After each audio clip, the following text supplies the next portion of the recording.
간단한 교정 같은 경우 임플란트와 상관이 없는 치아만을 움직여서 교정이 완료될 수 있는 경우라면 가능하겠지만 임플란트 자체가 움직여야만 배열이 되는 경우라면 교정이 어려울 수도 있기 때문에 체크를 해보는 것이 좋을 것 같습니다.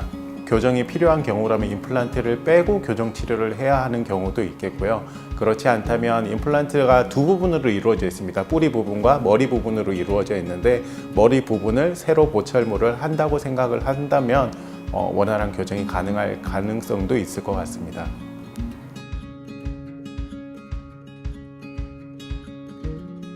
어금니만 따로 삐뚤삐뚤하다거나 뭔가 치아가 빠졌다거나 해서 틀어진다거나 하는 경우들이 있을 수 있는데요. 그러한 경우에 전반적인 교합을 먼저 한번 생각을 해봐야지 될 것 같습니다. 치아가 소실되었다거나 아니면 삐뚤삐뚤한 것들이 부분적으로만 어금니 쪽에 있는 경우 같으면 부분 교정으로 가능한 경우들이 있습니다. 그렇지만 교합을 정상적으로 맞춰주기 위해서 어쩔 수 없이 전체 교정으로 들어가야 하는 경우들이 있기 때문에 한번 체크를 해보고 전반적으로 살펴보아야 할 것 같습니다.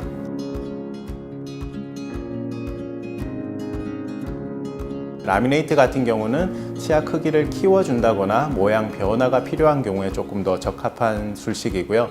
교정치료 같은 경우에는 치아 모양이나 이러한 것들은 괜찮지만 배열 자체가 조금 안 좋은 경우에는 조금 더 교정 쪽으로 조금 더 선호하는 경향들이 있습니다. 정확한 것들은 진단을 내려봐야 할 것 같습니다.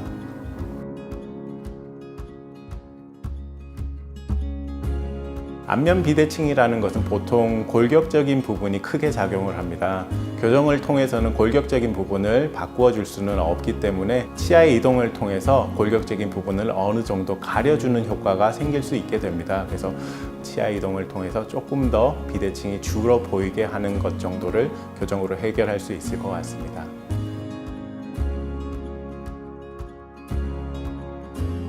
원래 짧은 경우 같으면 더더욱이나 주의가 필요합니다. 치아의 이동에 따라서 뿌리는 짧아질 수 있기 때문에 많은 양의 이동이 필요한 경우라면 교정 치료를 하는 것도 조금 더 신중하게 생각을 해 보아야 하겠고요. 이미 짧아져 있는 경우에도 발치 교정이나 상당 기간 움직여주는 그러한 상당한 거리를 움직여주는 그러한 치료에서도 전혀 문제 없는 경우들이 있기 때문에 지켜보면서 교정 치료를 해 주어야 할 것 같습니다.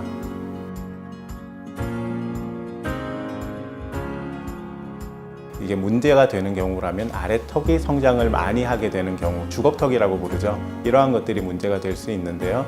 보통 초등학교 1, 2학년 정도에 1차적으로 예방교정 치료를 많이 할 수 있습니다. 그 이후에 필요하다면 중간에 개입을 해서 한 번 더 치료를 해주고요. 성장 양상이 너무 과하게 아래턱이, 주걱턱이 심하게 자라나는 경우라면 성장이 종료되는 시점까지 기다렸다가 수술 교정이라든지 아니면 다른 교정 치료를 생각을 해볼 수 있을 것 같습니다.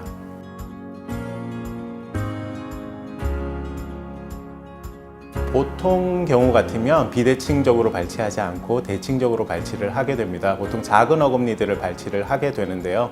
보통 첫 번째 작은 어금니를 발치를 하게 됩니다. 충치가 많다거나 아니면 삐뚤삐뚤한 정도가 좌우가 다르다거나 어느 정도로 입을 넣어야 하는지 여러 가지 경우에 따라서 진단을 내리고 비대칭적으로 발치를 하고 마무리를 하는 경우들이 있습니다. 비대칭적으로 발치를 한다고 해서 걱정하실 필요는 없을 것 같습니다.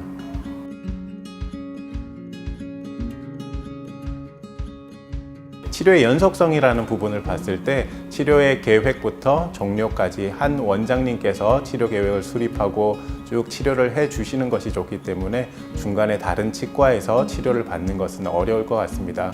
이사를 간다거나 해서 원래 받았던 치과에서 멀리 이동을 하게 되는 경우들이 간혹 있습니다. 이러한 경우에는 가능하다면 원래 치과로 조금 거리가 있더라도 가는 것이 제일 좋을 것 같고요. 그것이 불가능한 상황이라고 하면 마무리 치료를 잘 해줄 수 있는 치과를 다시 한 번 더 찾아봐야지 될 것 같고요. 그 전에 먼저 한번 원래 다니던 치과에서 한 번 더 상담을 하시는 것이 좋으실 것 같습니다.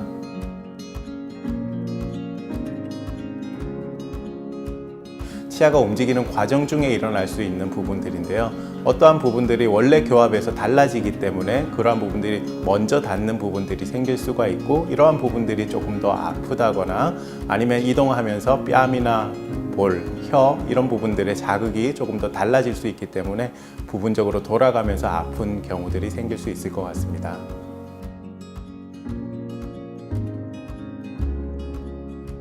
이러한 것들을 역교정이라고 얘기를 하기도 하는데요. 발치를 하고 앞니를 뒤쪽으로 넣어주면서 돌출을 해결을 하게 됩니다. 그렇지만 생각보다 돌출감이 많이 없어져서 오히려 너무 들어가 보이는 경우에 이러한 역교정들을 행해주게 됩니다.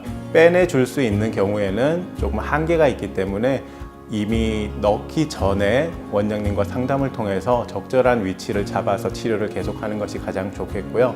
이미 들어갔다면 어느 정도 빼내줄 수 있는지 다시 엑스레이와 임상적인 판단을 해 주어야 할 것 같습니다.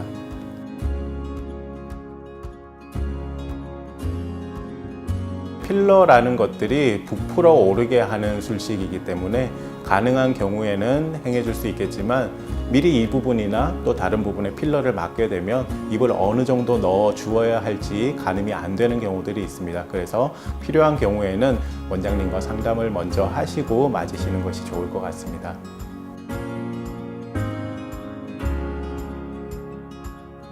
운동 종류에 따라서 다를 것 같습니다. 뭔가 몸을 부딪히는 운동, 격투기 같은 운동이나 아니면 축구 같은 운동 같은 경우도 서로가 이제 부딪힐 수 있는 그런 운동이 되겠죠. 그런 운동들 같은 경우는 부딪힌다거나 했을 때 상처가 날 수 있기 때문에 조심을 해 주어야 하겠고요. 운동을 할 때 무거운 것을 들게 되면 이를 꽉 깨문다거나 하는 습관들이 생길 수가 있기 때문에 치아가 나빠질 수 있는 영향이 될 수 있습니다. 그래서 그러한 것들만 조심을 한다면 운동을 즐기실 수 있을 것 같습니다.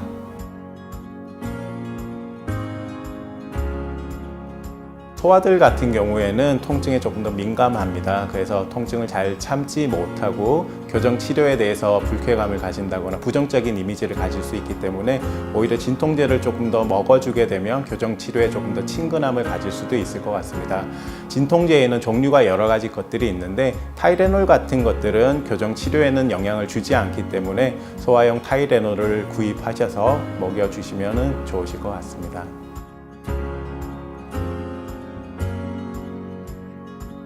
여기 있는 모든 사람들이 환자의 치료를 위해서 매진을 한다는 거겠죠. 다른 치과들도 그럴 수 있겠지만 저는 특히 환자의 치료를 위해서, 환자의 만족감을 위해서 조금 더 여러 가지 것들을 생각을 하게 되고 환자와 소통하는 것을 좋아합니다. 환자가 원하는 것, 또 환자가 나이가 어리다면 보호자가 원하는 것, 원장으로서 치료에 대해서, 치료의 결과에 대해서 필요한 것들을 서로 얘기를 하고 공감할 수 있게 된다면 그러한 것들이 좋은 결과로 나타날 수 있을 것 같습니다.